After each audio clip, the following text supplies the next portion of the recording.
Have you ever started practice on a day and realized, oh my God, I've forgotten 50% of what I rehearsed over and over the day before?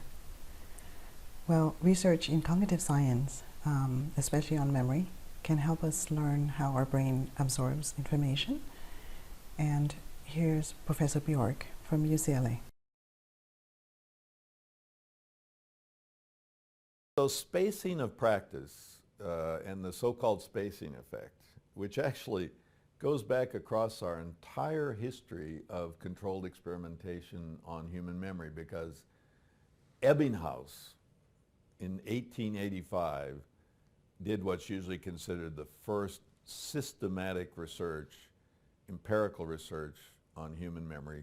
He found when he was learning those lists of nonsense syllables that if he spaced his learning trials, that after initial learning episode, that enhanced long-term memory.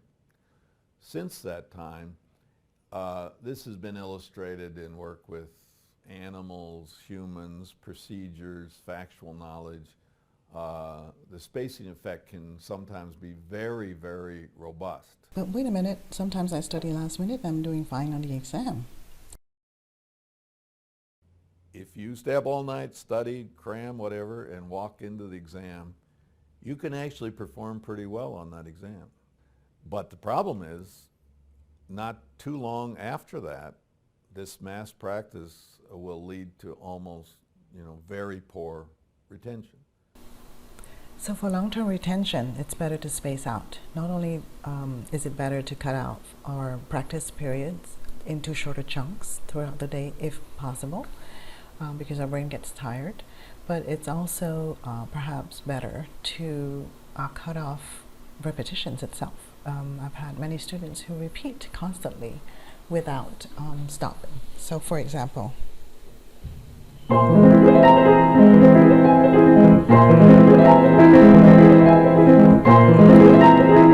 there's no pause in between at all. If we want to just space it out a little bit and give some time for the brain and the body to absorb. Breathe in, breathe out, think about what you want. Maybe change the tempo, breathe in, breathe out, and change a little bit of the tempo and see if you can control. Just inserting those spacing in between. Let's not forget that the research has been mainly about what we call semantic memory. Semantic memory is memory about facts and vocabulary, things you memorize, nonsensical words.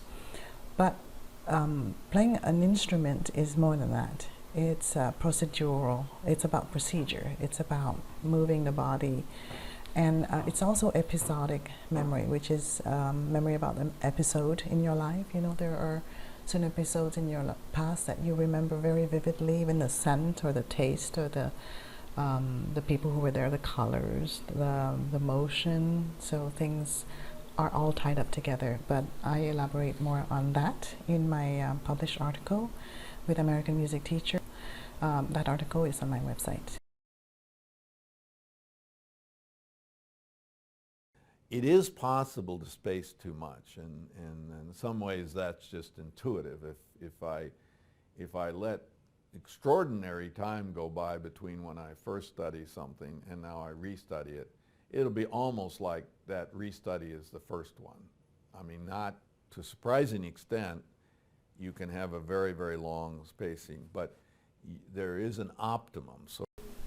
So for each of the new pieces we're learning as musicians, test out the next day how much we remember and focus on how many repeats it would have taken to anchor it better for the next day. So that's just finding for ourselves the space in between and never leave a piece more than, for me personally, more than about a week before building it back up again. Also, each piece goes through stages of learning, and so there are many accompaniment pieces that I've learned many years ago that I had no idea that I did accompany that, and it's like relearning entirely the entire piece. Whereas there are some pieces I really worked on it up to a certain point. The curve goes like this, and when you reach that curvature bend, it stays there. And then 20 years later, 15 years later, the memory is still there. The long-term retention is still there. So I hope you find your own personal optimal spacing type and apply that.